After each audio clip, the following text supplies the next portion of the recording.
Hello, আসসালামু আলাইকুম। কেমন আছেন আপনারা সবাই? আশা করি সবাই ভালো আছেন। আমি আজকে এই ব্রয়লার মুরগিটা আমি কীভাবে রান্না করব সেটা আপনারা পুরো ভিডিওটা দেখতে থাকবেন। এখন আমি হলুদ আর লবণ দিয়ে মাখিয়ে তেলে ভাজবো। এখন আমি গরম কড়াইতে তেল দিচ্ছি। আমি মাংসগুলো ভাজবো। মাংসটা আমার ভাজা হয়ে গেছে। আর আমি ব্রয়লার মুরগিটা ভাজার চেষ্টা করি, কারণ হলো আমি যখন ভুনা রান্না করি তখন আমি ভাজি। এখন আমি দারচিনি, এলাচ আর তেজপাতা দিয়ে দিচ্ছি। এখন পেঁয়াজ কুচি দিয়ে দেবো। পেঁয়াজটা ব্রাউন কালার করতে হবে। পেঁয়াজটা ব্রাউন কালার হয়ে গেছে।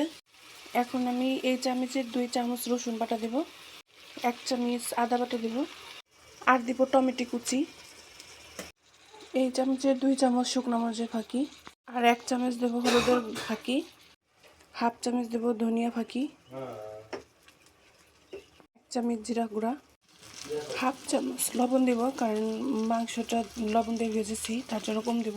এখন একটু পানি দিয়ে মশলাটা ভালো করে কষাবো। মশলাটা কষানো হয়ে গেছে। এখন আমি মাংস দিয়ে দিব। এখন মাংসটা মশলার সাথে ভালো করে মিশিয়ে কষাতে হবে।